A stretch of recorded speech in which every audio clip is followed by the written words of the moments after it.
The ultimatum. The holographic projection flickered to life in the center of the United Earth Command Chamber, casting an eerie blue glow across the faces of humanity's military leadership. Admiral Vordran stood at attention, his weathered features betraying no emotion as the image stabilized. Before them materialized the towering figure of Exarch Thulzon, Supreme Commander of the Velkaran Galactic Empire. His 4 eyes gleamed with centuries of conquest, his crimson scales reflecting the light like polished armor. Behind him, the vast bridge of the Imperial Dreadnought Eternal Dominion stretched into darkness, filled with thousands of subordinate species, all conquered, all subjugated. Primitives of Earth, Thulzon's voice boomed through translation matrices, each word dripping with condescension. For 3 cycles, you have resisted the inevitable. Your fleets burn. Your colonies fall. Your allies abandon you. Beside Admiral Vordran, Commander Zara Helsing clenched her jaw. Her fingers twitched near her datapad, displaying the casualty reports from the Proxima engagement.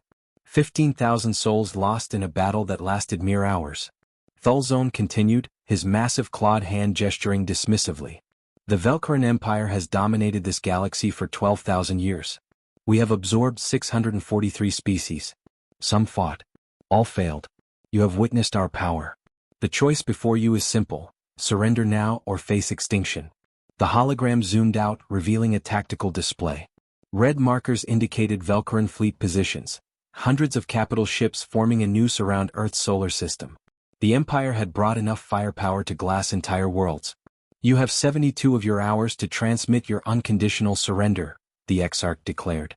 Failure to comply will result in the systematic annihilation of every human settlement, starting with your lunar colonies.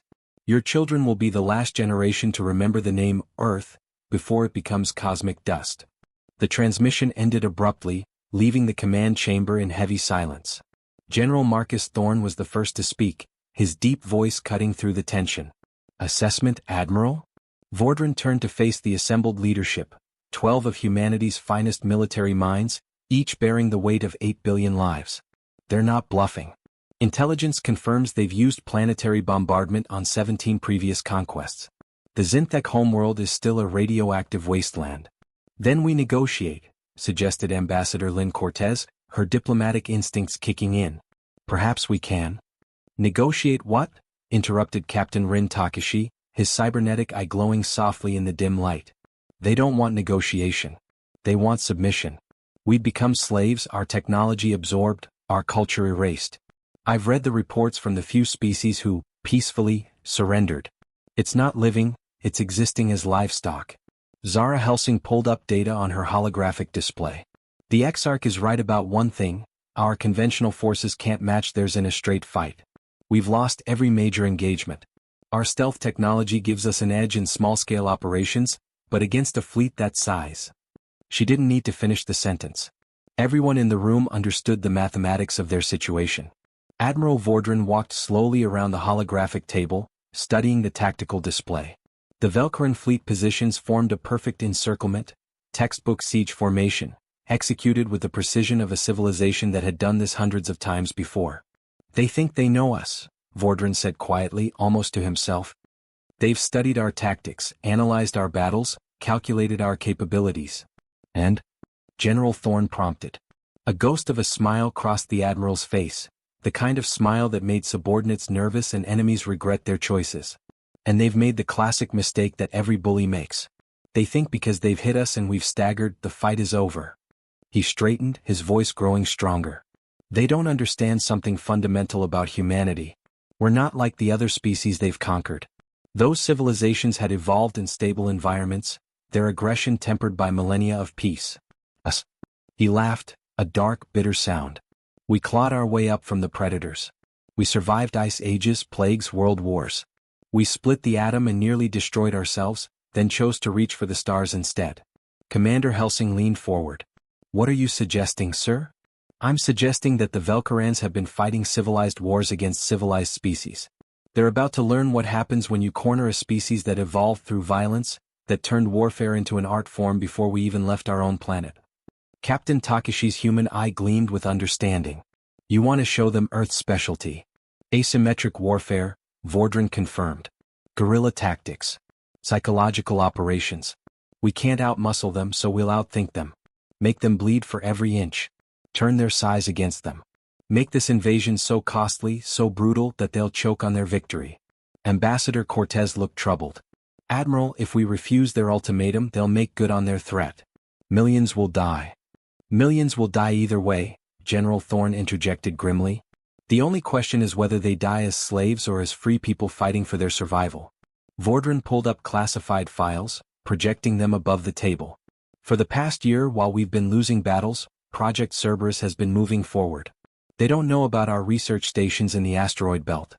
They don't know about the weapons we've been developing, technologies they'd consider impossible for a primitive species. The quantum disruption torpedoes? Helsing asked, her eyes widening. Among other things. And we've been reverse engineering their own tech from captured ships. Lieutenant Commander Yuki Chen in R&D believes she's found a vulnerability in their shield harmonics. Rin Takashi pulled up additional data. We also have something they don't expect, human creativity in warfare. They fight by the book, their strategies refined over thousands of years. But that means they're predictable. We can adapt, innovate, surprise them. The Admiral looked each person in the eye. I'm not saying we'll win easily. I'm not even guaranteeing we'll win at all. But I am saying this, if we're going down, we're taking as many of them with us as possible. And maybe, just maybe, we'll hurt them so badly that they'll think twice before they underestimate the next species they try to conquer. General Thorne stood at attention. What's the plan, Admiral? Vordran's smile widened, and it was not a pleasant thing to see. We're going to send the Exarch a reply. And then we're going to show the Valkyrian Empire why Earth's history is written in blood, and why we've survived everything the universe has thrown at us for 200,000 years. He turned to the communications officer. Prepare a transmission to the Eternal Dominion. And get me Colonel Davros Kane from Special Operations. It's time to introduce the Empire to humanity's greatest military tradition. Which tradition is that, sir? The young officer asked. Admiral Vordran's eyes gleamed with dangerous promise. We don't surrender. We make the other poor bastards surrender. And if they won't? We make them regret they ever found us. The countdown to humanity's response had begun, and the Valkyrian Empire was about to learn a lesson that countless human enemies throughout history had learned the hard way. Earth didn't know how to quit. The human response. Exarch Thulzone reclined in his command throne aboard the Eternal Dominion, reviewing reports from subjugated worlds with the casual disinterest of someone who had done this 643 times before. His tactical advisors moved efficiently across the bridge, monitoring the human fleet positions with the confidence of predators watching cornered prey. Exarch, his communications officer called out, her voice carrying the melodic tones of the Circathi species, one of the Empire's earliest conquests. We're receiving a transmission from the human homeworld. Thulzone gestured lazily with one clawed hand. Display it. Let's see how these primitives beg. The holographic display activated, but instead of the expected scene of Earth's leadership in formal surrender ceremonies, a single human appeared. He wore no ornate uniform, no ceremonial regalia. Just a simple military jacket, open at the collar, revealing the scars of someone who had seen real combat. Admiral Vordran looked directly into the camera, his expression utterly calm. Exarch Thulzone, Vordran began, his voice carrying none of the fear or desperation the Valkyrians had come to expect. We've reviewed your ultimatum. We've considered your fleet positions, analyzed your firepower, calculated the odds. And we've come to a decision. The Exarch leaned forward slightly, interested despite himself. There was something in this human's tone, something that didn't fit the pattern. We decline your generous offer of subjugation, Vordran continued, and the faintest smile crossed his lips. See, you've made an error in your calculations. You think because you've been doing this for 12,000 years, you understand how this works. You think you know how conquered species respond. Behind the Admiral, other human officers appeared in frame, men and women of different ages, ethnicities, all sharing the same unsettling calm. But you don't know us, Vordran said simply. You've studied our recent military engagements, sure. 300 years of space warfare. But you haven't studied what came before. You don't know about the Spartans at Thermopylae, the fighters at Stalingrad, the defenders of Wake Island. You don't know about a species that has been at war with itself for our entire existence, and not only survived but thrived. Commander Zara Helsing stepped forward. You think your fleet of 500 capital ships is impressive? We've faced worse odds. Ask the Spanish Armada about that. Ask Napoleon about Russia. Ask anyone who thought overwhelming force meant guaranteed victory against humans. Captain Rin Takashi appeared next, his cybernetic eye glowing. You mentioned you've absorbed 643 species. Congratulations. We've absorbed 0. Know what? Because we don't conquer to enslave. We learned that lesson the hard way fighting ourselves. Every major power on Earth that tried to build an empire through subjugation eventually fell. We remember those lessons. General Marcus Thorne's gravelly voice cut in. You gave us 72 hours. We appreciate that. It gave us time to make preparations. Time to deploy assets you don't know about. Time to evacuate non-combatants from certain sectors. Very considerate of you. Admiral Vordran reclaimed the center frame. So here's our counteroffer, Exarch.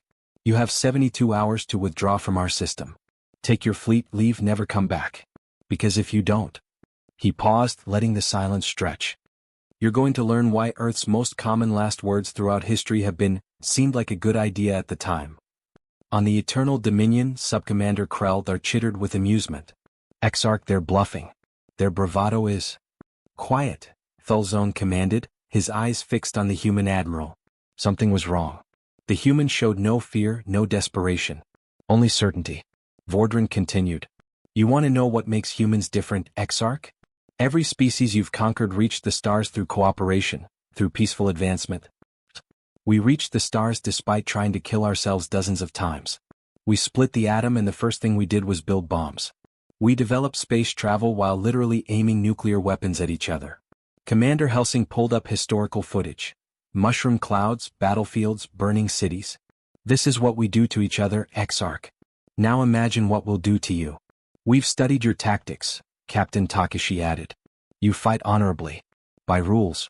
Your battles are calculated, precise, minimal collateral damage. Very civilized.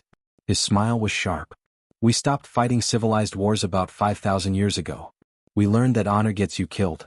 Survival requires adaptation. General Thorne gestured to data streams. You think you've won because you've destroyed our main battle fleets? Those were conventional forces. Fighting conventional battles. Following conventional doctrine. You haven't faced what's coming next. Admiral Vordran stepped closer to the camera, his expression hardening. See, when humans get pushed into a corner, we don't surrender. We innovate. We adapt. We do whatever it takes. We've invented new forms of warfare whenever the old ones failed. Chemical weapons. Biological warfare. Nuclear fire. Cyber warfare. Psychological operations. Guerrilla tactics that have toppled empires. Are you threatening to use weapons of mass destruction? Thulzone interrupted the transmission, his voice booming. Such actions would violate every galactic convention. Vordran's response was transmitted back. Galactic conventions we never signed, Exarch. You're applying rules we didn't agree to. But here's the thing, we probably won't need to use planet killers. We've got something better. And what is that, human? Thulzone demanded. Time and determination, Vordran replied simply. You're an empire. Empires need stability, predictability, quick conquests. You can't afford a prolonged war. It would encourage other species to resist. But us? We're a single species defending our home. We can afford to fight for generations if necessary. We've done it before. Colonel Davros Kane appeared in the transmission, a scarred, grizzled man with cold eyes. I run special operations, Exarch. My teams have already infiltrated 17 of your support vessels. We've been aboard your ships for weeks. You never noticed because you don't expect prey to hunt the hunter. Thulzone's scales rippled with alarm. Impossible. Our security is designed to prevent uprisings from conquered species, Kane interrupted. Species that accept their fate. We don't accept anything. Ask your security chief about the unexplained system glitches in sectors 7, 12, and 23. That wasn't glitches. That was us learning your systems. Admiral Vordran reclaimed focus. So here's what's going to happen, Exarch. You're going to attack because you can't back down now. Your empire expects victory. But every battle will cost you.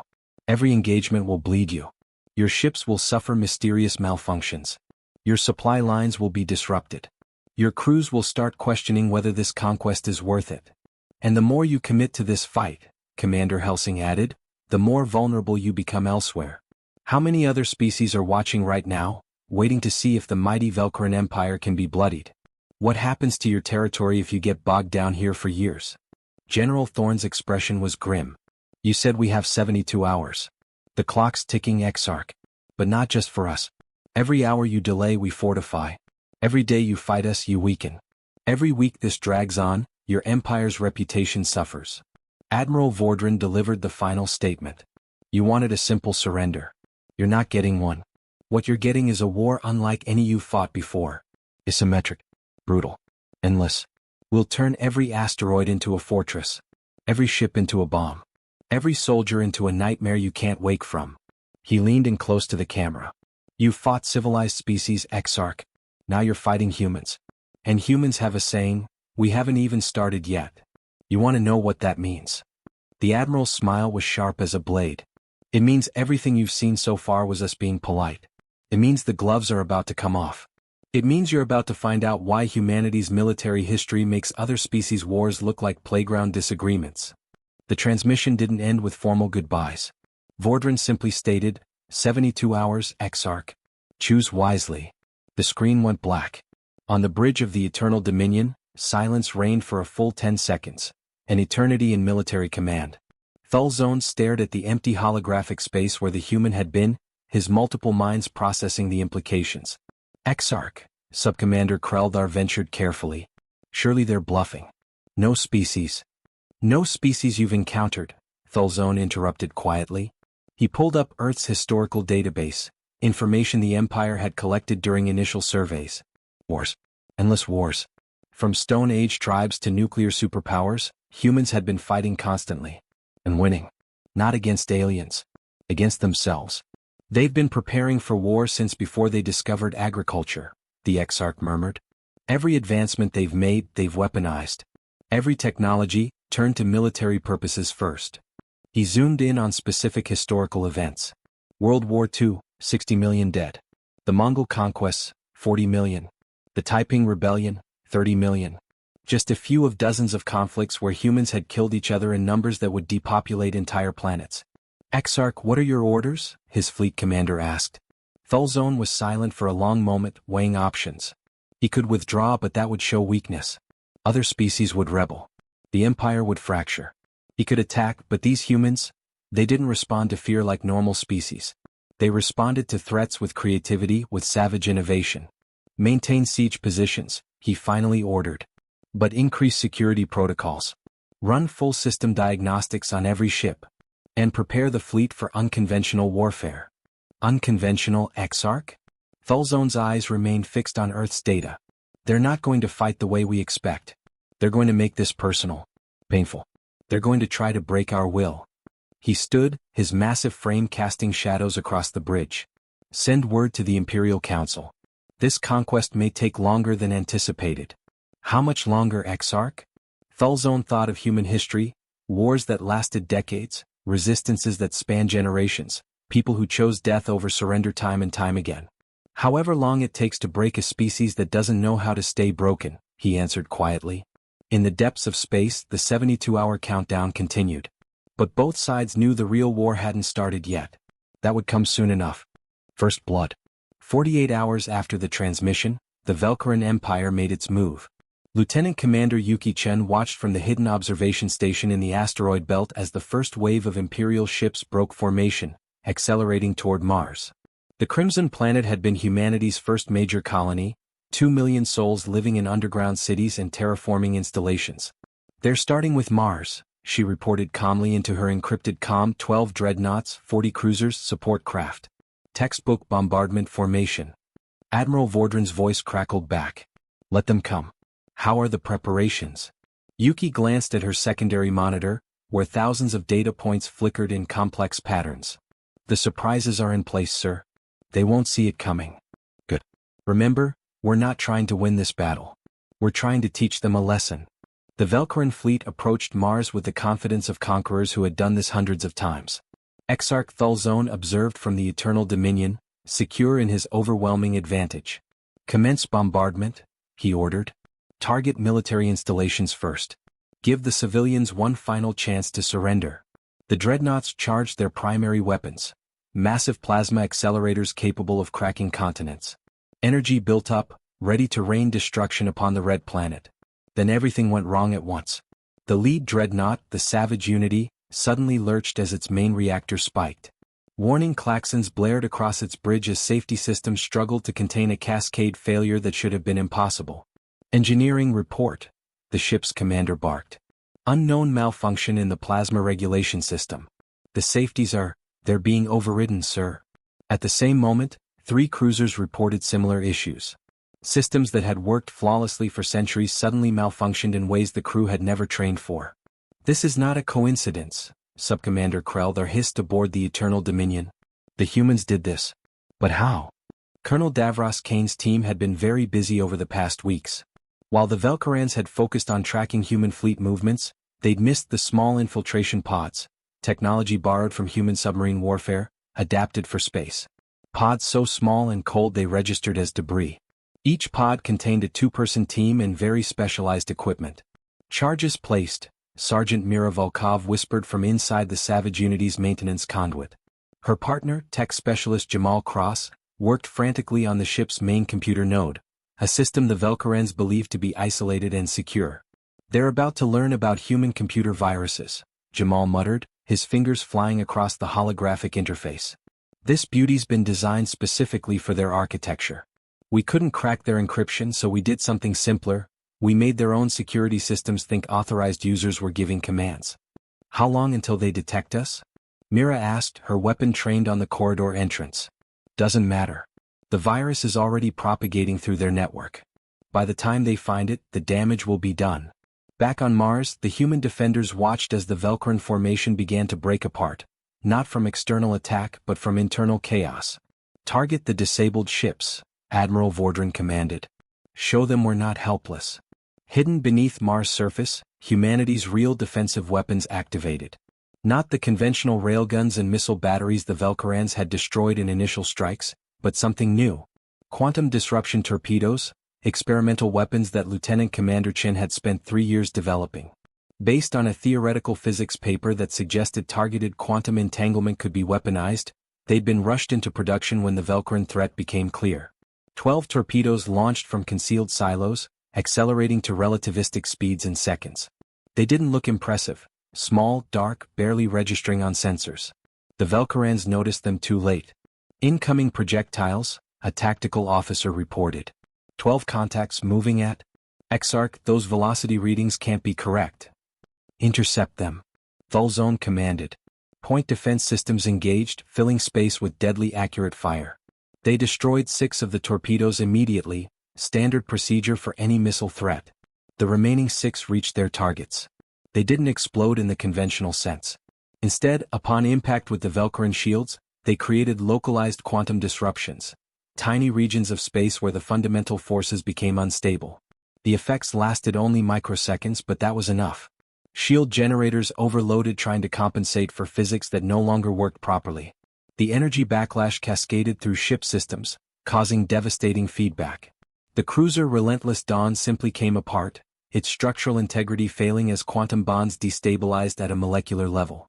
2 more ships suffered catastrophic system failures, left drifting and powerless in space. What was that? Thulzone roared, his composure finally cracking. Unknown weapon type, Exarch, his science officer stammered. The effects they're manipulating quantum mechanics.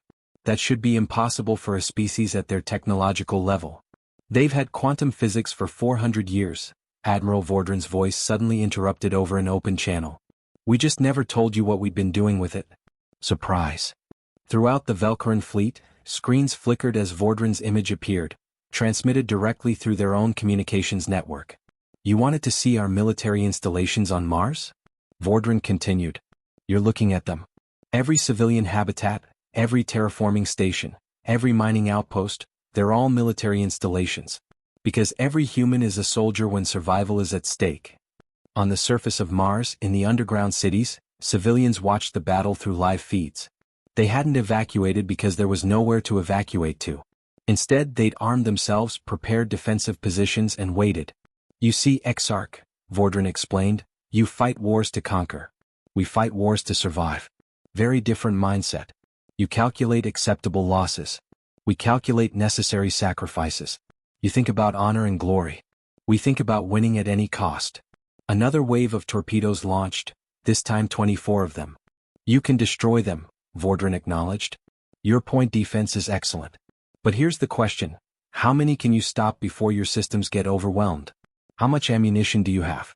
How long can you maintain this formation while we keep throwing new weapons at you? Thulzone made a quick decision.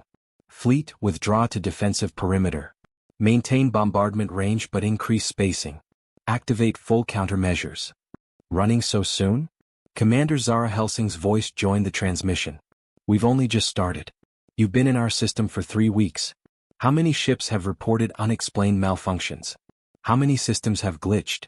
As if on cue, 2 more Velcrin vessels reported critical failures.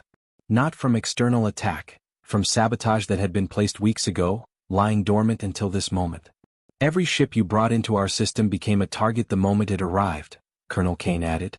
My teams have been very patient, very careful, and very busy. You're not fighting a fleet, Exarch. You're fighting a population that turned guerrilla warfare into an art form. Aboard the Savage Unity, alarms suddenly blared at maximum intensity. Sergeant Volkov and Specialist Cross had activated the final phase of their mission. Charges armed, Mira confirmed. 10 seconds. They ran not for escape pods, those had been sabotaged to prevent pursuit, but for the small infiltration pod they'd hidden in the ship's waste processing system. Unpleasant but effective. The charges weren't large. They didn't need to be. Placed at critical junctions in the ship's power distribution network, they simply needed to create the right kind of failure at the right moment. The Savage Unity's reactor went critical. The explosion was visible from Mars, a miniature star blooming in the black. A dreadnought that had participated in 100 conquests, ended by 2 humans and a box of carefully placed explosives. That's one, Kane reported. 16 more teams are in position on other vessels. They're waiting for my signal. Hold, Admiral Vordran commanded. Let the lesson sink in first. In the command chamber on Earth, the human leadership watched the tactical display as the Velcrin fleet reorganized, pulling back into a more defensive formation. They're adapting, General Thorne observed. Good. Predictable enemies are boring. What's our resource expenditure? Vordran asked. Lieutenant Commander Chen pulled up the data. 12 quantum torpedoes expended. We have 143 remaining. The sabotage teams, we've lost contact with 4 teams. Presumed captured or killed. Acceptable losses, Vordran said quietly, though his expression showed the weight of those words. 8 human lives possibly gone. What's the enemy status? 1 dreadnought destroyed, 3 cruisers disabled, multiple ships reporting system failures. They've withdrawn to a position 40,000 kilometers from Mars. Still well within bombardment range, but they're hesitating. Because they're learning, Commander Helsing said. They came here expecting a conventional battle. Expecting us to line up our ships and fight honorably. Instead, we're using every dirty trick we know. Captain Takashi pulled up additional data. Intelligence reports indicate heated discussions among the Velcrin command structure. Some want to proceed with the bombardment regardless of losses. Others are advocating for a different approach. What approach? General Thorne asked. Siege. Containment. Starve us out instead of attacking directly. It's what they do to a threat they consider dangerous but manageable. Admiral Vordran nodded slowly. They're starting to understand. We can't beat them in a straight fight, but we can make every victory cost more than it's worth. Sir, incoming transmission from the Eternal Dominion, the communications officer reported. Put it through. Exarch Thulzone's image appeared, and for the first time the Supreme Conqueror looked uncertain. Admiral Vordran. Your resistance has been noted. But you cannot win. Our forces still vastly outnumber yours. This delay changes nothing. Doesn't it? Vordran challenged. You've been here 3 weeks. You've lost 1 dreadnought, multiple cruisers, and your entire fleet is now paranoid about internal sabotage. How long before your other conquered species start wondering if they could do the same thing? You dare threaten the stability of the Empire? I'm not threatening anything, Exarch. I'm just pointing out facts. You built an empire on the assumption that superior force guarantees victory. We're teaching you that force alone isn't enough. You need the will to use it, and you need targets that can be destroyed. We're giving you neither. Thulzone was silent for a long moment. What do you want, human? Right now? I want you to understand what you're facing. You're not fighting an army. You're fighting an entire species that has been preparing for war since we learned to throw rocks. Every tactical manual you've studied, we wrote chapters in with blood. Every military innovation you use, we probably invented a version of it centuries ago. Bravado, Thulzone dismissed. You're still going to lose. Probably, Vordran agreed casually. But the question isn't whether we'll lose. The question is how much it'll cost you. How many ships? How many years? How many other species will rebel while you're tied down here? How much will this primitive species damage the mighty Velcaran Empire before you finally crush us? The transmission ended without response. General Thorn turned to Vordran. Do you think he'll back down? No, the Admiral replied. His pride won't let him. But he'll be more careful. More cautious. Which buys us time. Time for what? Vordran's smile was grim. Time to make this even more expensive for them. Mars was just the opening act. They wanted to see what we could do. Now they know we can hurt them. The next lesson is going to teach them that we can do much worse. He turned to his staff. Activate Phase 2. It's time to show the Velcaran Empire what asymmetric warfare really means. Outside, in the cold vacuum of space, the 72-hour deadline passed. The war had truly begun. And humanity was just getting started. The cost of empire. 3 days after the Mars engagement, Exarch Thulzone stood alone in his private chamber aboard the Eternal Dominion, studying casualty reports and damage assessments. The numbers didn't lie: 1 dreadnought destroyed, 4 cruisers disabled, 13 support ships reporting critical system failures, and 47 dead crew members from the reactor explosion. In 12,000 years of conquest, the Velcaran Empire had never lost a dreadnought to a species they were actively invading. Exarch, Subcommander Kreldar entered hesitantly. The Imperial Council is requesting a status update. Let them wait, Thulzone growled. What's the fleet status? Engineering teams have completed security sweeps on all vessels. They found 17 infiltration points. Small pods, barely detectable, attached to hull sections we don't regularly monitor. The humans have been boarding our ships for weeks, sir. We never noticed. The Exarch felt his scales tighten, a physiological response to stress that he hadn't experienced in decades. How many humans did we capture? None. They either escaped or activated suicide protocols. We found biological residue suggesting at least 4 teams died rather than be captured. That disturbed Thulzone more than he cared to admit. Species that chose death over capture were unpredictable, dangerous. They couldn't be intimidated. What about the weapon they used? Those quantum torpedoes? Our science division is analyzing the debris. Initial reports suggest the humans have made a breakthrough in applied quantum mechanics that our own researchers said was theoretically impossible. They're not just using existing technology, Exarch. They're innovating under pressure. A tactical display activated, showing the current fleet positions. The Velcaran forces had retreated to a safer distance from Mars, maintaining a siege perimeter but no longer pressing the attack. The fleet commanders are requesting orders, Kreldar continued. Some want to proceed with the bombardment. Others are suggesting we bypass Mars entirely and strike at Earth directly. And show weakness? Thulzone snapped. Let every species in the galaxy see that humans made us flinch? No. We proceed as planned. But carefully. He zoomed the display out, revealing the broader tactical situation. The human fleet, what remained of it, had withdrawn to positions near Earth, clearly preparing for a final defensive stand. Standard behavior for a losing force. Except nothing about these humans was standard. Deploy the 3rd and 5th battle groups to secure the outer system, Thulzone ordered. I want every asteroid, every space station, every human presence cataloged and neutralized. No more surprises. That will divide our forces, Exarch. I'm aware. But concentrated forces make concentrated targets.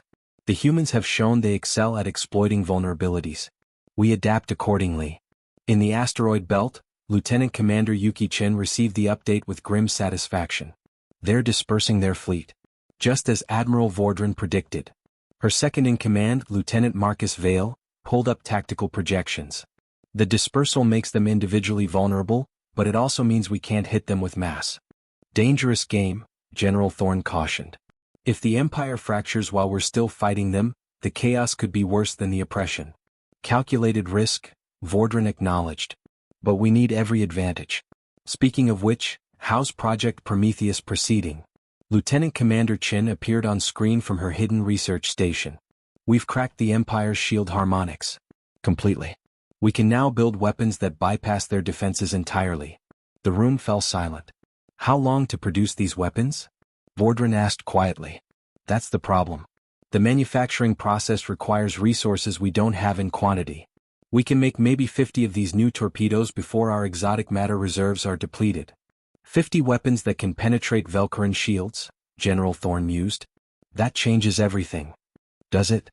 Dr. Singh challenged. They still have 500 ships. 50 kills, even 50 guaranteed kills, doesn't win the war. No, Vordran agreed. But it gives us leverage. Exarch Thulzone needs to believe we have more. He needs to think every ship in his fleet is vulnerable. A bluff? Commander Helsing asked. A educated guess on his part, Vordran corrected. We show him we can do it. We let him calculate how many ships he could lose if we have hundreds of these weapons. We make him choose between pressing the attack and preserving his fleet. He'll call the bluff, Thorne predicted. His pride won't let him back down. Then we make the cost of calling that bluff unbearable, Vordran replied coldly. We're about to enter the ugliest phase of this war. The part where we stop being defensive and start being actively destructive. He pulled up a star map showing Velcaran supply lines. They've been resupplying from their nearest staging area, 3 light-years away. Convoys arrive every 6 days. What if those convoys stopped arriving? Colonel Kane's scarred face appeared on screen. My teams can't reach the staging area, Admiral. It's too far, too well defended. I'm not talking about attacks on the staging area, Vordran clarified. I'm talking about disappearing the convoys in transit, making them vanish without a trace. Let the Empire wonder if we've developed FTL interdiction technology. Let them question every supply line, every communication relay, every assumed safe route. We don't have FTL interdiction technology, Chin pointed out. Vordran's smile was dark. They don't know that. And fear of a weapon can be as effective as the weapon itself. Captain Takashi understood immediately. Psychological operations. Make them paranoid. Make them see threats everywhere. Exactly. We can't beat them with strength, so we beat them with doubt. We make every commander second-guess every order. We make every supply convoy wonder if they'll reach their destination. We turn their own size against them. The bigger the organization, the more vulnerable it is to systemic paranoia. Dr. Singh was already pulling up psychological profiles. The Velcaran culture values certainty, hierarchy, proven methods. Uncertainty is their weakness. If we can inject enough doubt into their command structure, they'll collapse from within, General Thorne finished. We won't have to destroy their fleet. They'll do it to themselves. That's the theory, Vordran acknowledged. But it requires perfect execution. One mistake, one proven bluff, and the strategy falls apart. No pressure then, Commander Helsing said dryly. Admiral Vordran stood, looking at each of his senior staff. 3 days ago the Exarch thought this would be a simple conquest. Standard procedure. Today he's lost ships, his forces are spread thin, his troops are getting sick, and he's questioning whether this primitive species might actually be dangerous. He paused. In 3 more days I want him questioning whether winning is even possible. In 3 weeks, I want him explaining to the Imperial Council why he's still fighting. And in 3 months. Vordran's expression hardened into something ancient and merciless. The look of a species that had clawed its way to the top of the food chain through millions of years of evolution. In 3 months, I want the entire Velcaran Empire wondering if they made the worst mistake in their 12,000-year history when they decided to pick a fight with humanity. The staff dispersed to their tasks, each carrying orders that would have been considered war crimes under the old galactic conventions. But humans had never signed those conventions. And when survival was at stake, humans had a long-documented history of doing whatever it took to win. The Velcaran Empire was about to learn that lesson the hard way. Breaking point. 6 weeks into the siege, Exarch Thulzone convened an emergency council aboard the Eternal Dominion. The holographic projections showed his senior commanders, all bearing expressions of frustration and exhaustion that would have been unthinkable at the start of this campaign. Status reports, Thulzone demanded. Fleet Commander Daxtril spoke first. We've lost 14 ships to various causes. Sabotage, unknown weapons, system failures we can't explain. Another 32 vessels are operating at reduced capacity due to personnel illness or equipment malfunctions. The 5th supply convoy failed to arrive yesterday, Logistics Coordinator Velmoth added. That's the 3rd convoy to disappear without any distress signal or debris field. We have no explanation. Our fuel reserves are at 67%, another officer reported. Food supplies for non-Velcaran crew species are running lower than projected. The humans somehow poisoned 3 supply shipments. Testing now takes twice as long. Thulzone listened to the litany of problems, feeling the weight of each one. This wasn't how conquests were supposed to proceed. By this point, the enemy should have been broken, their will to resist shattered by superior firepower and inevitable loss. What about Earth's defenses? He asked. Growing stronger, Subcommander Kreldar admitted. They're fortifying positions, deploying new weapons systems. Intelligence suggests they're preparing for a siege that could last years. They've converted their civilian infrastructure to military production. Every factory, every research facility, every resource is being directed toward war efforts. Total war, Thulzone murmured. A concept the Empire had encountered before, but never executed with such efficiency by a species this young. There's more, Kreldar continued reluctantly. We've intercepted communications from the human underground. They're calling this the Long War. They're teaching children combat tactics. They're preparing generations for extended resistance. They're willing to sacrifice their children? One commander asked, horrified. No, Admiral Vordran's voice suddenly interrupted, transmitted through their own secure channels again. We're preparing to ensure our children have a future worth living in. Security teams scrambled to trace the transmission source, but everyone knew they wouldn't find it. The humans had demonstrated an infuriating ability to penetrate their most secure systems.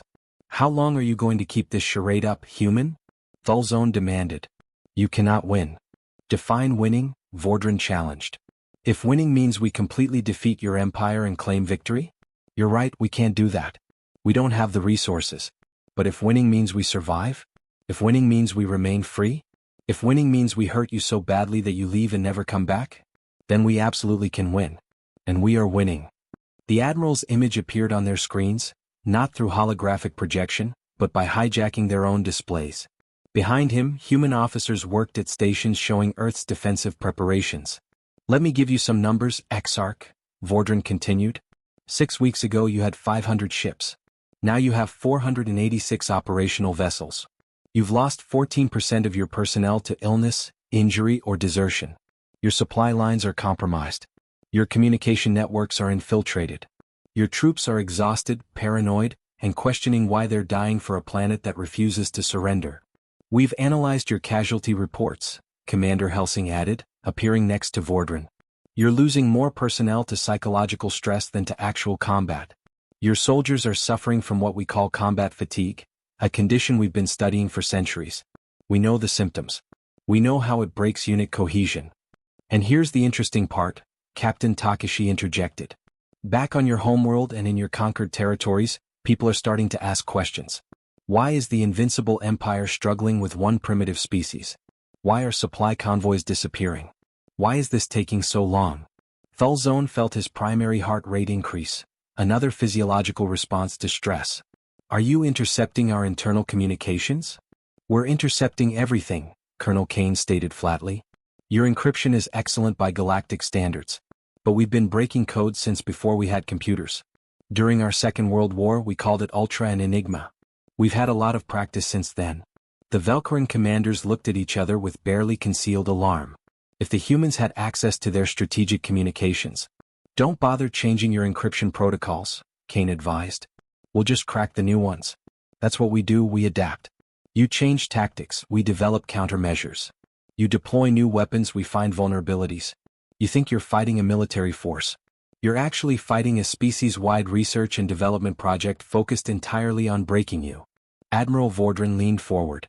Here's what's going to happen next, Exarch. You have 3 choices. First, you can keep fighting. Keep losing ships, keep losing troops, keep bleeding resources and credibility. Eventually, you might win, probably will win actually. But the cost will be catastrophic. Every other species in your empire will see that humans made you pay in blood for 6 months, a year, maybe longer. They'll realize they could do the same thing. He paused, letting that sink in. Second choice, you can escalate. Use weapons of mass destruction, glass our planets, commit genocide. Problem is, we've prepared for that too. We have hidden colonies, backup populations, preserved genetic material. You can kill billions of us, but you can't kill all of us. And the survivors will remember. We're a species that holds grudges for millennia, Exarch. Kill our families and we'll spend centuries planning revenge. And the third choice? Thulzone asked quietly. You leave. Withdraw from our system. Declare victory if you want. Tell your empire we sued for peace, that we agreed to non-interference treaties, whatever story saves your pride. We'll even cooperate with the narrative. But you leave and you never come back. You would let us save face? Thulzone asked skeptically. We're pragmatists, General Thorne answered. We don't care about glory or honor. We care about survival. You leave our system, we have no reason to continue hostilities. Hell, in 100 years we might even trade with each other. But that requires you making the smart choice now. The transmission shifted, showing footage that made several Velcaran officers recoil. Human children in schools, learning mathematics through ballistic calculations. Teenagers training in combat tactics. Scientists working around the clock in hidden laboratories. Factories producing weapons day and night. This is what total war looks like, Vordran explained. Every human from age 5 to 105 is part of the war effort. We're not just fighting you with our military. We're fighting you with our entire civilization. Our economists are finding ways to destabilize your supply lines. Our hackers are in your networks. Our scientists are developing new weapons daily. Our children are being raised to continue this fight for generations if necessary. You're sacrificing your society for this war? One Velcaran commander asked. No, Commander Helsing corrected. We're transforming our society. Learning. Adapting. Getting stronger. You forced us to evolve in real time. And here's the terrifying part for you. After you leave, we'll still have all these capabilities. All this knowledge. All these weapons. We'll be a completely different species than we were when you arrived. Dr. Amara Singh appeared on screen. I'm the chief of psychological warfare. My entire job is studying your culture, your command structure, your morale. And I can tell you with certainty you're breaking Exarch. Not quickly, not obviously, but consistently. Your commanders question orders. Your troops fear sabotage. Your logistics officers don't trust their own supply chains. You're experiencing systematic erosion of organizational confidence. She pulled up graphs showing Velcaran communication patterns. These metrics track the confidence levels in your command structure over the past 6 weeks. Watch how they decline. Watch how uncertainty increases. This is an empire learning to be afraid. We fear nothing. Thulzone roared. Then you're lying to yourself, Singh replied calmly. Fear is a natural response to a genuine threat. And we are a genuine threat, not to your military superiority, but to your empire's stability. Every day this continues, every ship you lose, every supply convoy that disappears, you prove to your conquered species that rebellion is possible. Admiral Vordran took center stage again. 6 weeks ago you gave us an ultimatum. 72 hours to surrender or face extinction. We're now giving you one. You have 72 hours to begin withdrawing from our system.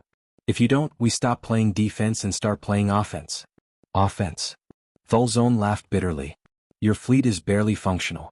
Your worlds are surrounded. What offense could you possibly mount? We're glad you asked, Colonel Kane said with a predatory smile. For the past 6 weeks, we've been preparing something special. Remember those infiltration teams? The ones you thought you'd found all of? He paused dramatically. You didn't? Not even close. We have teams embedded in 70% of your fleet. They've been placing charges, planting viruses, mapping your ship systems down to the smallest detail. On our signal they activate. You're bluffing, Thulzone said, but his voice lacked conviction. Test us, Vordran invited. Keep fighting. Find out what happens when we stop trying to defend and start trying to destroy. We've been holding back Exarch, using minimal force, trying to convince you to leave peacefully. But we have options we haven't used yet. Weapons we haven't deployed. Tactics we've kept in reserve. Lieutenant Commander Chen appeared briefly. For example, those quantum disruption torpedoes? We've been rationing them. Using 1 or 2 at a time to make you respect them. What happens when we fire 100 at once? When we target your flagship specifically? When we demonstrate that not even the Eternal Dominion is safe? The screen shifted to show a simulation. Mathematical projections of what a mass quantum torpedo strike would do to a Velcaran fleet formation. The results were catastrophic. This is theoretical, Subcommander Kreldar protested. So were atomic bombs, Vordran replied. Until we used them. So were space-based railguns. Until we built them. So was targeted biological warfare. Until we deployed it. Humans have a long history of turning theoretical into reality when we're motivated. And right now we're very motivated. The transmission began to end, but Vordran had one final message. 72 hours, Exarch. The same deadline you gave us. Poetic, don't you think? If you're still here after that deadline passes, you'll learn why human military history is studied across our planet as lessons in survival against impossible odds. You'll learn why we call it asymmetric warfare, because we don't fight fair. We fight to win. And if you're really unlucky, General Thorne added grimly, you'll learn what happens when a species that evolved through constant warfare decides to take the fight to you. We've been studying your territory, your planets, your supply stations. You think we can't reach them? We've had relativistic spacecraft for 200 years. We may not have FTL drives, but we have patience. We can send payloads traveling at 90% light speed. They'd take years to reach your territory, but they'd arrive eventually. And you can't intercept something moving that fast. That's a multi-generational weapon, Thulzone said slowly, the implications dawning on him. The crews would die before reaching their targets. We're aware, Vordran said quietly. We have volunteers. Thousands of them. People willing to spend their entire lives on suicide missions that their great-grandchildren won't live to see completed. That's how serious we are. That's what you're fighting. The transmission ended, leaving the Velcrin command staff in stunned silence. Finally, Fleet Commander Daxtril spoke. Exarch, they're not bluffing. The psychological profiles all confirm it. Humans have historically fought wars of attrition that lasted decades, even centuries. They're capable of multi-generational campaigns. And they mean what they say about relativistic weapons. One species, Thulzone murmured. One primitive species is doing this to us. They're not primitive, Krelder said quietly. We were wrong about that. They're young but not primitive. They've spent their entire evolutionary history at war, with predators, with environment, with each other. They've had 400 years of space technology and spent it all preparing for threats from the stars. We're not fighting a developing civilization. We're fighting a species that has been preparing for this exact scenario since they first looked up at the night sky. Thulzone stared at the tactical display, at his fleet positions, at Earth glowing defiantly in the distance. For the first time in his long career of conquest, he felt something unfamiliar. Doubt. Convene the full command staff, he finally ordered. We have 72 hours to make a decision. And I need input from all senior commanders. What are you considering, Exarch? Daxtril asked carefully. I'm considering, Thulzone said slowly, whether pride is worth the cost they're promising to extract. Whether the Empire's reputation is worth the resources this is consuming. Whether conquering one species is worth potentially inspiring rebellion in 600 others. He stood, his massive frame somehow looking smaller. I'm considering whether the humans might actually be right, that we've already lost, we just don't realize it yet. The 72-hour countdown began. And for the first time in the Velcrin Empire's 12,000-year history, a conquest hung in the balance not because of military defeat, but because the enemy had made victory too expensive to pursue. The long game. Hour 48 of humanity's ultimatum. Admiral Kus Vordran stood in the observation deck of Earth's primary command station, watching the distant flickers of the Velcrin fleet through the reinforced viewport. Behind him, the command center buzzed with controlled tension. Any movement from their formation? He asked without turning. Commander Zara Helsing studied her tactical displays. Minor repositioning. Several ships have altered their power signatures, could be preparing to withdraw or could be powering up weapons. Intelligence can't determine which. They're arguing, Dr. Amara Singh said confidently, reviewing intercepted communications. The command structure is fracturing. Some want to press the attack, others want to cut losses. The Exarch hasn't made a decision yet. He will soon, General Marcus Thorne rumbled. 24 hours left. He can't show weakness to his subordinates by waiting until the last minute. Vordran finally turned from the viewport. What's the status of our insurance policy? Colonel Davros Kane's scarred face appeared on a secure channel. All teams report ready. If they decide to call our bluff, we can make good on at least some of our threats. The Eternal Dominion has 17 charges placed in critical systems. We can't destroy her, but we can cripple her. And the relativistic payload? Lieutenant Commander Yuki Chen responded from her hidden research station. The Prometheus is fueled and programmed. Crew of 40 volunteers aboard. If launched, it will reach 92% light speed within 6 months. Target is the Velcrin resupply hub at Theta Centauri. Time to impact if launched? 4 years, 7 months. The crew understands they won't live to see it. They'll spend their lives maintaining the weapon and training the next generation to complete the mission. Vordran closed his eyes briefly. 40 people, scientists, engineers, soldiers, willing to sacrifice their entire lives for a mission they'd never see completed.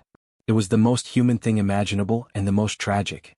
"Let's hope we don't need to give that order," he said quietly. "Admiral," Captain Rin Takashi called out. "We're receiving a priority transmission.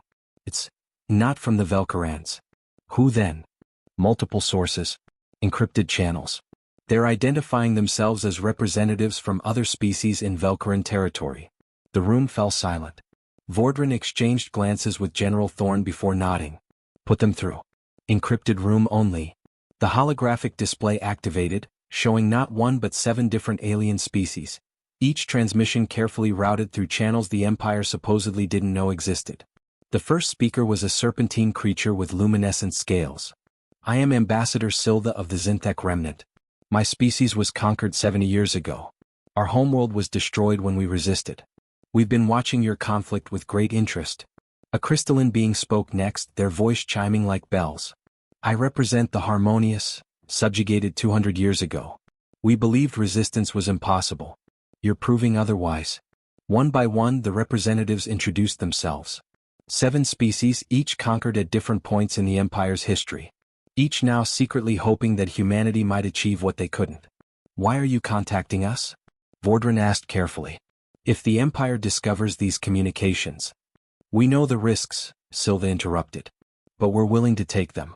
Because you've done something remarkable, you've made the Velkaran Empire hesitate. For the first time in millennia they're uncertain. That uncertainty is spreading. There are stirrings in the conquered territories," another representative added. "Small acts of defiance. Protests. Work slowdowns. Nothing organized yet, but your resistance has inspired hope. Hope we thought was dead." "We're not asking you to fight for us," Silva clarified. "We're telling you that if you can hold out, if you can force the Empire to withdraw, it will trigger something larger. Rebellions. Uprisings. Perhaps even the collapse of imperial control in some sectors." Dr. Singh leaned forward. "You're saying our war has become a catalyst for system-wide resistance?" "Already has," the crystalline Harmonious confirmed. "The Empire knows this. It's part of why they're hesitating. If they withdraw they look weak. If they crush you with overwhelming force they prove that resistance costs too much. If they get bogged down in a long war, other species will see they're vulnerable." "They can't win," a 4th species added. "Not politically. You've created a scenario where all their options are bad." Vordran processed this carefully. "What do you need from us?" "Survive," Silva said simply. "Just survive. Keep fighting. Keep resisting.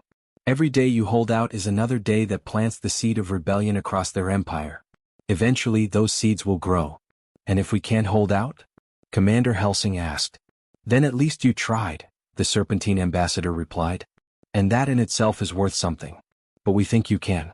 You've already lasted longer than anyone expected. The Empire thought this would take weeks. It's been over a month and you're still fighting. That means something." The transmissions began to end, each representative signing off with messages of support and solidarity. But Silva lingered a moment longer. "Admiral Vordran," the Zinthek said quietly. "My species chose to fight when the Empire came. We lost everything. Our world is a radioactive wasteland. Sometimes I wonder if surrender would have been better." She paused, her luminescent scales dimming. "But then I see what happened to the species that did surrender. How they were broken, their culture erased, their people turned into obedient servants. And I realize we made the right choice. We died free. Our children, the few who survived, grew up knowing their parents fought. That legacy has value. I hope it doesn't come to that for us," Vordran said. "So do I. But if it does, die well human. Die in a way that inspires others to live free." The transmission ended. General Thorne broke the silence. "Well, that complicates things. Does it?" Vordran mused. "Or does it give us leverage? The Exarch has to be aware of the discontent in his empire. He has to know that our resistance is inspiring others.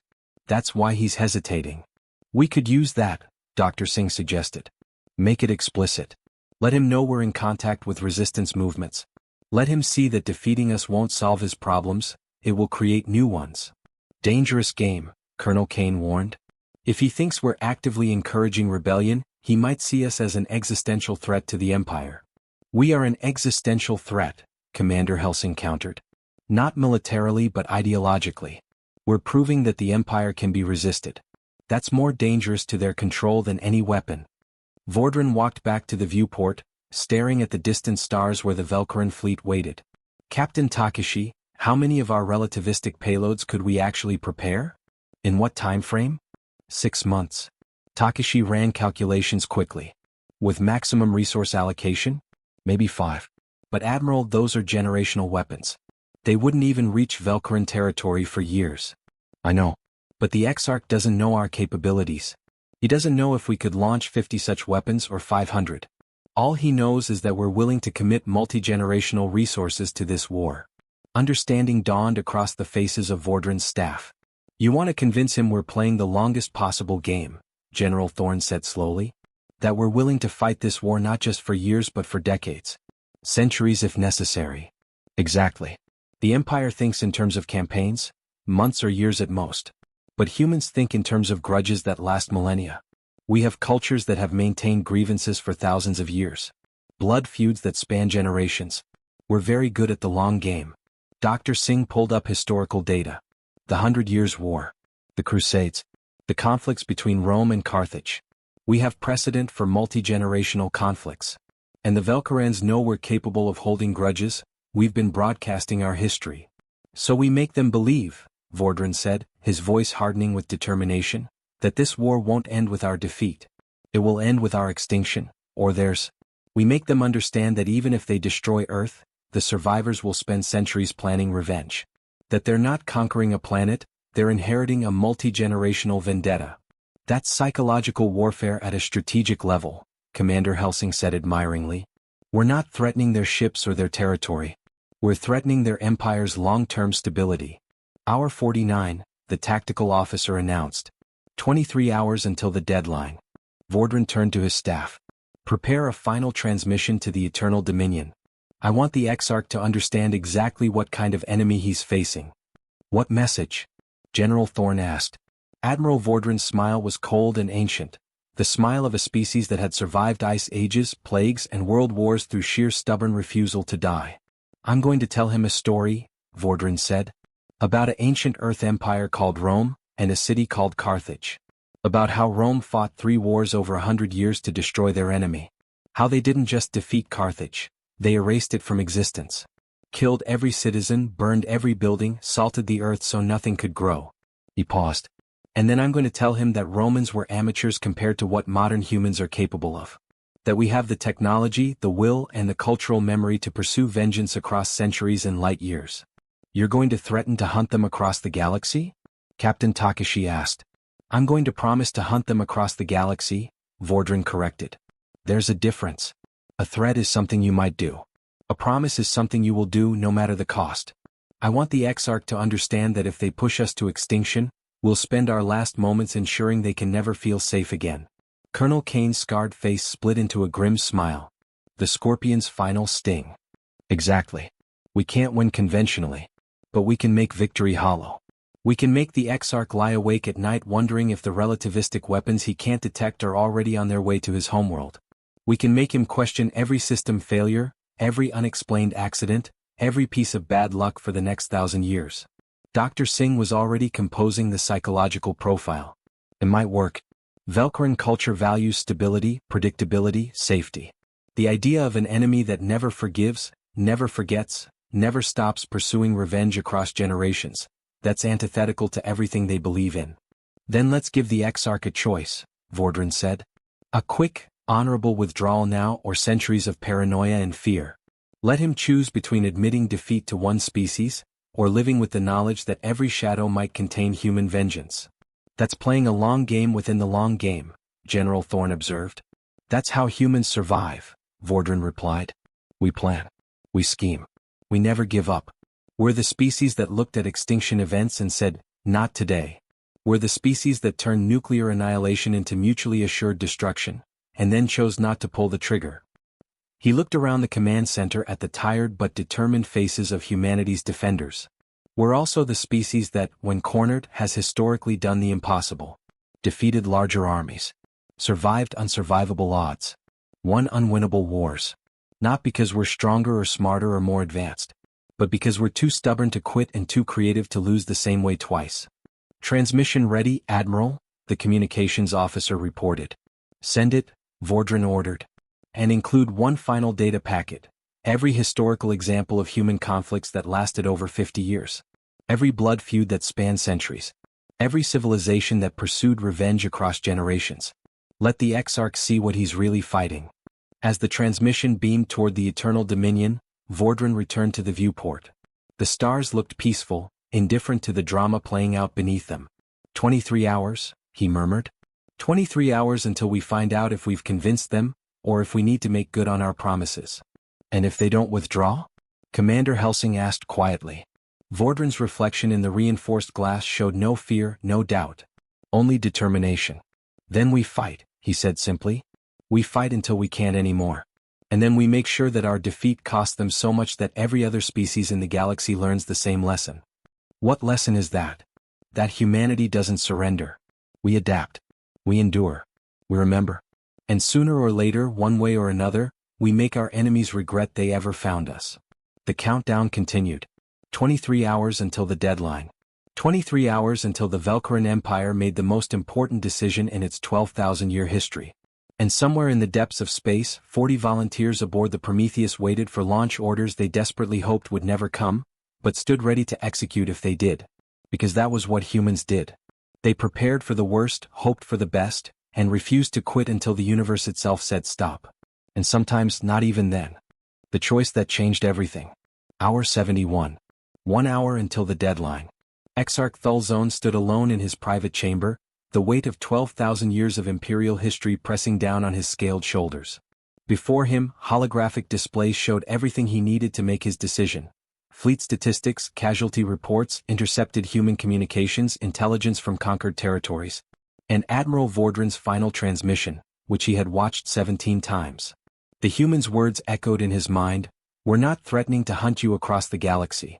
We're promising to." Thulzone had spent 40 years in military command. He'd overseen 37 successful conquests.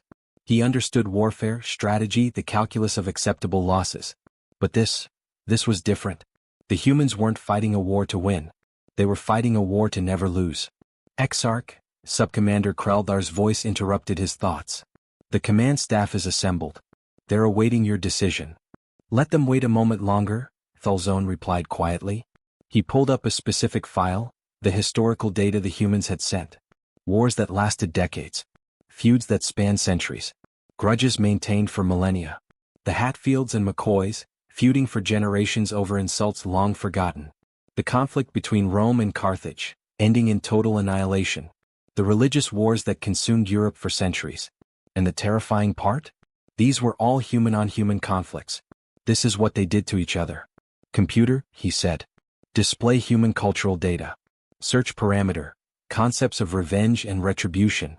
The system compiled information from Earth's databanks, information the humans had openly broadcast, as if daring the Empire to understand them. Proverbs appeared on screen: revenge is a dish best served cold. An eye for an eye. Never forgive, never forget. Literary works: The Count of Monte Cristo, a man who spent decades planning revenge. Moby Dick, a captain who sacrificed everything to destroy his enemy. Hamlet, a prince who let vengeance consume his entire world. Religious texts: vengeance is mine, saith the Lord. Except humans had taken that divine prerogative and made it personal. Historical examples: Israel hunting Nazi war criminals for decades after World War II ended. Blood feuds in the Balkans lasting centuries. Cultures that taught children to hate their grandparents' enemies. They mean it, Thulzone murmured. They're not bluffing about the long game. It's in their culture, their literature, their history. They're a species that never forgets and rarely forgives. He thought about the relativistic weapons Vordran had mentioned. Payloads traveling at 90% light speed, impossible to intercept, carrying crews willing to spend their entire lives, generations, on missions of revenge. Even if Earth fell tomorrow, those weapons could already be en route. Traveling for years, decades, centuries. Silent harbingers of human vengeance, impossible to detect until they arrived. Could the Empire live with that uncertainty? Could they function knowing that at any moment relativistic kill vehicles might be approaching their worlds? Could they maintain control over 643 species while constantly looking over their shoulders for human revenge? Computer, calculate long-term strategic implications of continued conquest of human space. The analysis was brutal. Scenario 1. Complete human extinction achieved within 6 months. Cost: 47% fleet casualties, projected. Consequence: unknown number of relativistic weapons potentially en route to Imperial territory. Political impact: massive unrest in conquered territories inspired by human resistance. Long-term threat: centuries of uncertainty about possible human vengeance weapons. Scenario 2: prolonged war lasting 2 to 5 years. Cost: 78% fleet casualties, projected. Consequence: probable rebellions in multiple territories during extended commitment. Political impact: significant loss of imperial prestige and authority. Long-term threat: potential fragmentation of empire. Scenario 3: withdrawal and negotiated settlement. Cost: loss of prestige, perceived weakness. Consequence: short-term questioning of imperial strength. Political impact: moderate, manageable. Long-term threat: minimal if properly managed. The mathematics were clear. Victory was possible, but the cost was unacceptable. Thulzone opened a comm channel. Kreldar, assemble the command staff. It's time. In the bridge of the Eternal Dominion, 30 senior officers stood at attention. Exarch Thulzone entered, his bearing showing none of the doubt that had plagued him in private. Status of the fleet? He asked. Ready for either offensive operations or withdrawal maneuvers, Fleet Commander Daxtril reported. Awaiting your orders. Thulzone walked to the central command platform, looking each commander in the eye. For 12,000 years, the Velkaran Empire has expanded through strength and determination. We have absorbed hundreds of species. Some fought briefly. Most surrendered quickly. All eventually accepted imperial rule. He paused. The humans are different. Murmurs of agreement rippled through the assembly. They don't fight to win battles. They fight to never surrender. They don't calculate acceptable losses. They calculate necessary sacrifices. And most importantly, they play a longer game than we've ever encountered. He pulled up the tactical display. We can destroy them. Make no mistake, our military superiority is real. We can glass their planets, eliminate their species, erase them from existence. Then why don't we? One commander asked. Because victory would be hollow, Thulzone replied. We would spend the next 1,000 years wondering if relativistic weapons are approaching our worlds. We would face rebellions inspired by human resistance. We would waste resources hunting for threats that might not even exist. The humans have found our weakness. They can't beat us militarily, but they can make us beat ourselves through paranoia and overextension. He straightened to his full height. I am recommending to the Imperial Council that we withdraw from human space and establish a non-aggression treaty. Not because we cannot conquer them, but because the strategic cost outweighs the benefit. The Council will call it weakness. Subcommander Kreldar protested. Then the Council is welcome to come here and fight this war themselves, Thulzone replied sharply. I have commanded fleets for 4 decades. I know when to press an advantage and when to acknowledge a strategic mistake. The humans are not worth the cost they will extract. But our reputation will survive, Thulzone interrupted. We will frame this as a strategic choice. The humans agreed to non-interference with Imperial territory. We agreed to leave their space. Both sides claim victory. Both sides save face. And both sides avoid a war that could destabilize this entire sector. He pulled up Admiral Vordran's transmission. This human commander understood something fundamental. Wars are not just fought on battlefields. They're fought in the mind, in politics, in long-term consequences. They can't destroy our empire, but they can damage it in ways that never heal. Fleet Commander Daxtril stepped forward. I support the Exarch's recommendation. We've lost too many ships to sabotage. Too many troops to illness. Too much credibility to system failures we can't explain. The humans have proven they can make conquest prohibitively expensive. One by one, other commanders voiced agreement. Not enthusiastically, the idea of withdrawal stung their pride. But they were military professionals who understood strategic reality. Very well, Thulzone said. Prepare a transmission to Earth. We'll negotiate terms. And if the humans refuse? One commander asked. Then we learn whether they truly mean what they say about never surrendering, Thulzone replied. But I don't think they will refuse. They understand long-game strategy. A negotiated settlement serves their interests. In Earth's command center, the transmission from the Eternal Dominion arrived with 30 minutes to spare before the deadline. Admiral Vordran, Exarch Thulzone's image appeared, and for the first time his expression showed something other than supreme confidence. You have made your point effectively. The Empire acknowledges that conquering your species would be strategically inadvisable. Vordran kept his expression neutral, though he felt Commander Helsing's hand briefly grip his shoulder in relief. We propose the following, Thulzone continued. The Imperial fleet will withdraw from your system within 72 hours. In exchange, humanity agrees to non-interference with Imperial territory and subjects. We will establish a neutral zone between our spaces. Neither side will cross this boundary without mutual agreement. And our colonies? Vordran asked. Will be left intact and unmolested. We will even return captured personnel and equipment, as a gesture of mutual respect. That last phrase clearly cost the Exarch something to say.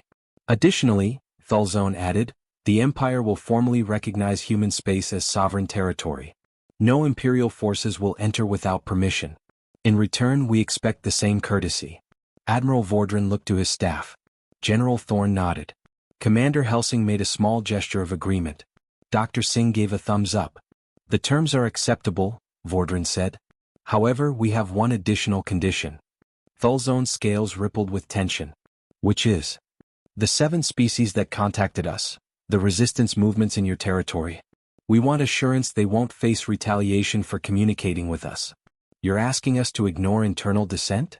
We're asking you not to punish people for having hope, Vordran replied. You want us to stay out of your empire? Fine.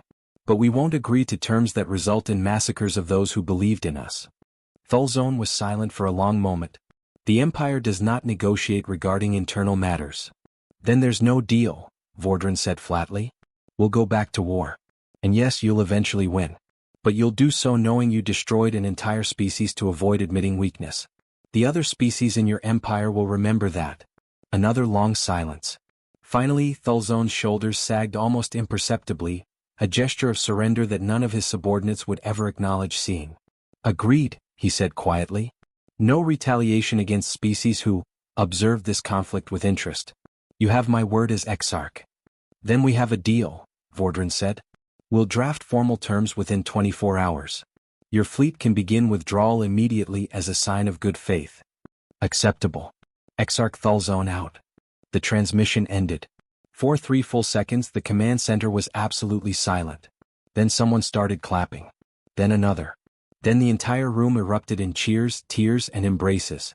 Admiral Vordran remained still, watching the distant Velcaran fleet through the viewport as their formation began to shift, not for attack but for withdrawal. General Thorne appeared beside him. We did it. We actually did it. We survived, Vordran corrected. There's a difference. We didn't win. We just refused to lose hard enough that they decided we weren't worth the cost. I'll take it, Thorne said. How many people did you think would survive when this started? Vordran thought about the 40 volunteers aboard the Prometheus, who would now not need to sacrifice their lives on a multi-generational revenge mission. He thought about the civilians on Mars, who had prepared to die fighting in underground tunnels.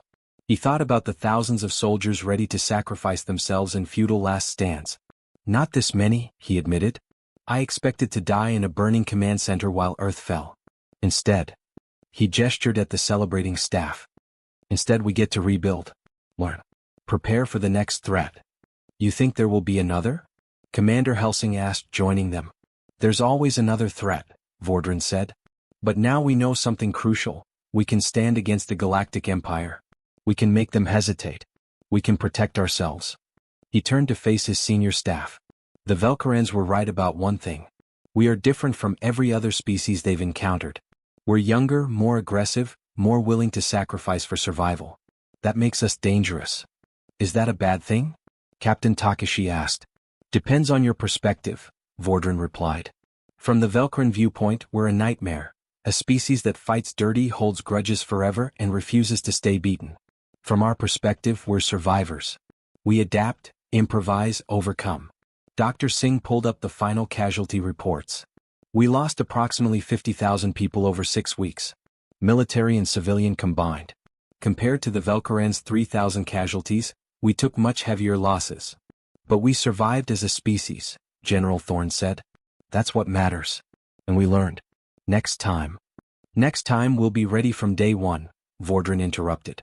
We won't need 6 weeks to activate our defenses. We won't need to improvise weapons. We'll have quantum torpedoes in quantity. We'll have infiltration teams trained and equipped. We'll have contingency plans for every scenario. He looked out at the stars. The Velkarans taught us an important lesson: we're not safe in the universe. There are empires out there that view us as primitives to be conquered. But we taught them a lesson too. What lesson? Commander Helsing asked. Admiral Vordran's smile was sharp and cold, the smile of a species that had climbed from the bottom of the food chain to the top through sheer determination. That humanity doesn't surrender. We haven't even started yet. Epilogue, 6 months later. The memorial on Mars bore the names of every human who died during the Velkaran siege, 50,000 names etched in black granite, arranged to form the words, "Never Again," when viewed from above. Admiral Kis Vordran stood before it, now promoted to Supreme Commander of United Earth Defense Forces, a position that hadn't existed before the war but was now considered essential. Behind him, construction crews worked on the massive orbital defense platform that would ensure Mars never again faced bombardment. Similar platforms were being built around every human world and colony. Admiral, a young officer approached. The delegation from the Zinthek remnant has arrived. They're requesting a meeting. Show them to Conference Room Alpha, Vordran ordered. I'll be right there. He took one last look at the memorial, at the names of people who died because humanity refused to surrender. We kept our promise, he said quietly to the stone. We survived. And we made sure they remembered us. In the conference room, Ambassador Silva and representatives from 6 other species waited. They weren't official delegations. The Velkaran Empire didn't know about this meeting. But word had spread through the conquered territories about what humanity had done. Admiral Vordran, Silva greeted him. Thank you for seeing us. Of course. What can we do for you? We want to learn, another representative said simply. The Velkarans will return eventually. Maybe not to your space, but they'll continue conquering. And other empires like them exist. We need to know how you resisted. How you survived. Vordran looked at the 7 species, each bearing the scars of conquest and subjugation. They wanted hope. They wanted to believe resistance was possible. I can't teach you how to beat them, he said honestly. We didn't beat them. We just made victory too expensive. But I can share what we learned. Our tactics, our strategies, our technology. Not to encourage rebellion, he held up a hand as several representatives perked up, but to ensure survival. Would humanity support us if we resisted? One asked. No, Vordran said bluntly. We can't. We barely survived our own war. We don't have the resources to fight the Empire again on someone else's behalf. But we can share knowledge. We can trade technology. We can ensure that if you choose to fight, you fight smart. Silva's scales brightened, a sign of hope in her species. That's all we ask. Not soldiers, not ships. Just a chance. Then you'll have it, Vordran promised. Because if we learned anything from this war, it's that freedom is worth fighting for. And species that want to remain free need to be strong enough to make conquest too expensive. Over the next year, human instructors would quietly train resistance leaders from 7 species. Human technology would find its way into conquered territories through back channels. Human tactics, asymmetric warfare, psychological operations, guerrilla strategies, would spread through the Empire like seeds waiting to sprout. The Velkaran Empire would never directly fight humanity again. But they would spend the next century dealing with rebellions that used suspiciously human tactics. With resistance movements that refused to surrender. With conquered species that suddenly remembered how to fight. And when imperial historians tried to trace where it all started, they would find a single point of origin. The planet that refused to surrender. The species that taught the galaxy a new lesson.